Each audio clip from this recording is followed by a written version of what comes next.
अस्सलाम वालेकुम व्यूअर्स, मैं आज आपके लिए लेके आई हूँ पालक चिकन आलू। It's really delicious dish.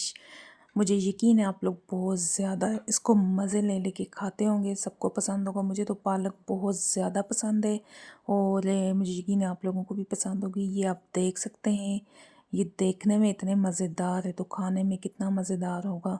ये आप एक दफ़ा खाएंगे, यकीन करें अपनी उंगलियां चाटते रह जाएंगे। आप अपने गेस्ट को पेश करेंगे, वो आपकी तारीफ़ किए बिना नहीं रह सकेगा। आप ये एक दफ़ा बनाएं, आप बार बार बनाएंगे। मेरी ये रेसिपी आप फॉलो करें, यकीन करें आप बार बार बनाने पे मजबूर हो जाएंगे। ये इतना मज़ेदार बन के तैयार होता है। इसको आप चावलों के साथ खाएं, रोटी के साथ खाएं, जिसके साथ मर्ज़ी खाएं। ये हर तरह से बहुत ज़्यादा यमी बन के तैयार होता है। तो आपने इसको ज़रूर ट्राई करना है और मुझे बताना है कि ये कैसा बना है। चलें अब इसको स्टार्ट करते हैं, इसको बनाना शुरू करते हैं। सबसे पहले हमें एक देचकी चाहिए, कढ़ाई चाहिए, आप जो भी ले लें। उसमें आपने ऑयल डाल देना है, ऑयल को आपने गर्म करना है। उसके बाद आपने इसमें प्याज डाल देना है, प्याज को आपने गोल्डन ब्राउन करना है। इसके साथ साथ व्यूअर्स मैं आपके साथ शेयर कर दूँ एक और न्यूज़, बुरी खबर है। इसराइल ने दोबारा से हमला कर दिया है। किस मुल्क पे? ये है जी कतर। कतर का कैपिटल है दोहा, उस पे हमला किया है। और आपको मैं बताती चलूँ, कतर जो है वो एक छोटा सा कंट्री है और ये जो है एग्जिस्ट करता है पर्जियन गल्फ के साथ। और ये बहुत छोटा सा कंट्री है। ये मिडल ईस्ट में वाक़ है, जिसको मशरिक़ वस्ती भी कहते हैं। मशरिक़ वस्ती में टोटल 17 कंट्रीज़ हैं, 17 मुल्क हैं मशरिक़ वस्ती में। तो मैं साथ साथ आपको ये बात भी बताती जा रही हूँ, ये भी बताती जा रही हूँ। अब मैंने इसमें चिकन डाल दिया है। हमारा जो ऑनियन था वो थोड़ा सा brown, golden, light golden brown हुआ। उसके बाद मैंने इसमें चिकन डाल दिया। चिकन मैंने कुछ ज़्यादा नहीं लिया, मैं चूँकि जितना बना रही थी मैंने आधा किलो से ज़्यादा चिकन लिया है। तो चिकन को मैंने इसमें अच्छी तरह से भून लेना है, फ्राई कर देना है। और साथ साथ दीगर जो इंग्रेडिएंट्स है वो भी मैं डाल रही हूँ। और साथ साथ आपको मैं बता रही हूँ इंटरनेशनल रिलेशन से रिलेटेड न्यूज़।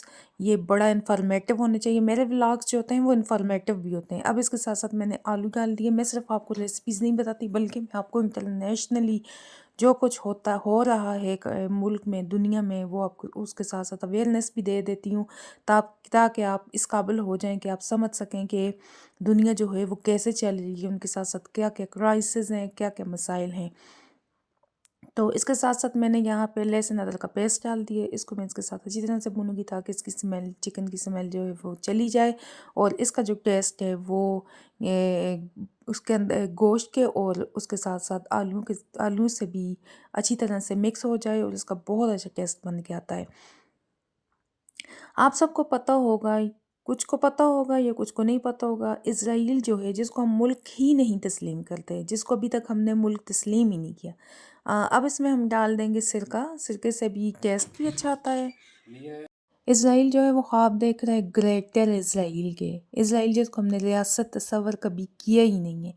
हमारा जो पासपोर्ट है उसमें लिखा हुआ है कि हम दुनिया के हर मुल्क में जा सकते हैं सिवाय इसराइल के, क्योंकि हम उसे तस्लीम ही नहीं करते। कायदे आज़म मोहम्मद अली जिन्ना ने जब पाकिस्तान बना था तो उस वक्त कहा था कि इसराइल कोई रियासत भी नहीं है, ये बरतानिया की बनाई हुई नाजायज़ औलाद है बरतानिया की। क्योंकि आपको पता है सेकंड वर्ल्ड वार के बाद दूसरी जंग अजीम जब हुई थी 1939-45 में, उस वक्त जो है बरतानिया ने इनको शिफ्ट कर दिया था तमाम यहूदियों को इसराइल में। और ये तो फ़लस्तीन है, मुल्क तो फ़लस्तीन है, लेकिन उन्होंने इसको नाम दे दिया है इसराइल का। तो ये जो बन गई जी नाजायज़ रियासत, जिसके बनने का कोई तसव्वुर भी नहीं कर सकता था, वो बन गई। अब साथ साथ मैं आपको स्पाइसेस बता दूं, इसमें मैंने सिंपल बेसिक स्पाइसेस डाले हैं। उसमें मैंने नमक, मिर्च, हल्दी और सुर्ख देगी मिर्च भी इसको कहते हैं, कश्मीरी मिर्च भी कहते हैं, वो डाल दिए कलर के लिए। तो आप जो है अपने अंदाज़े के मुताबिक अपने स्पाइसेस जो हैं वो कम या ज़्यादा कर सकते हैं। इंग्रेडिएंट्स के मुताबिक, चिकन ज़्यादा हो, आलू ज़्यादा हो, उसके मुताबिक भी आप अपने स्पाइसेस कम या ज़्यादा कर सकते हैं। तो और जितने खाते हो उसके मुताबिक कर सकते हैं। जो बिगनर हैं वो अंदाज़े से करें, तो वो पहले कम ही स्पाइसेस डालें, क्योंकि फिर ऐसा होता है कि आप लोग चीज़ को बिगाड़ देते हैं। इसलिए बिगनर्स जो हैं वो स्पाइसेस को कम ही रखें। इसके साथ साथ मैंने इसको कवर कर लिया ताकि ये जो हैं इसमें स्पाइसेस अच्छी तरह से घुल मिल जाएँ और मिक्स हो जाएँ। उसके साथ साथ जो हमारे टोमेटोज़ हैं वो भी गल जाएँ।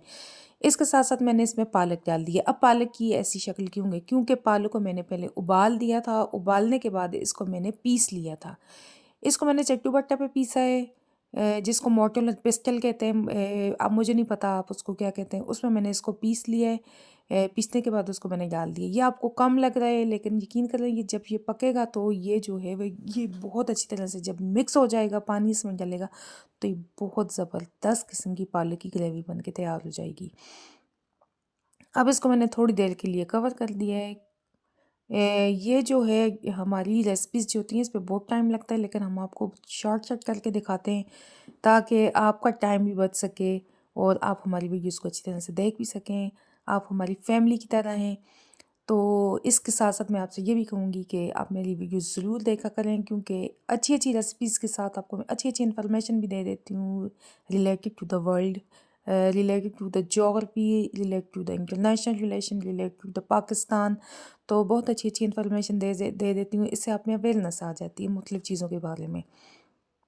तो ये देखें अभी मैंने इसका आलू चेक किया था, आलू जो है वो अभी गला नहीं है। Now I am going to add some water in it, क्योंकि पानी की इसको ज़रूरत है। ये देखें इसका जो ऑयल है, इसका रोगन जो है वो ऊपर आ चुका है। मैं अब इसमें पानी डालने वाली हूँ।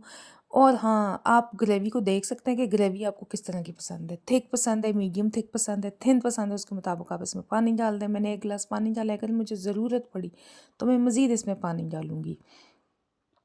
पानी डालने के बाद I have to cover with एक स्लेट, और मैं थोड़ा वेट करूँगी। मैं तो वीडियो में ज़ाहिर है पता नहीं चलता, एकदम से हो जाता है सारा कुछ।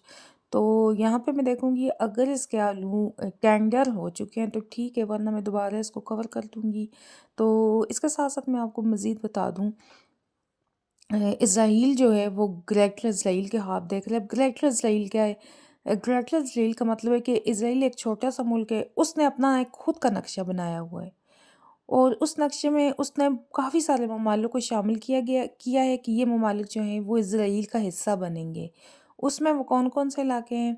जिसमें आ जाता है सहराए सीना, जो कहाँ पे मौजूद है? सहराए सीना मौजूद है जी मिस्र में, मिस्र का बहुत सारा इलाका, सुएज़ कैनाल, उसके साथ-साथ मेडिटेरेनियन सी जिसको बहीर रूम कहते हैं। मेडिटेरेनियन सी जो है इट इज़ सेपरेटेड ये जुदा करता है यूरोप के कॉन्टिनेंट को अफ्रीकन कॉन्टिनेंट से।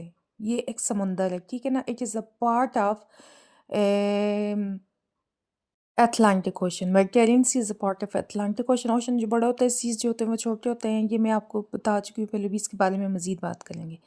Now I am going to add some garam masala in the gravy. Look at the gravy, what a colour! कितनी मज़ेदार बन के तैयार हुई है। अब मैं इसको मज़ीद थोड़ा-सा पकाऊँगी, तो इससे ये होगा इसका रोगन भी ऊपर होगा। इसके साथ-साथ मैं मज़ीद आपको बताती चलूँ ग्रेटर इज़राइल में कौन-कौन से ममालिक आते हैं। ये आता है जी सहराए सीना, इट्स बिलॉन्ग्स टू मिस्र।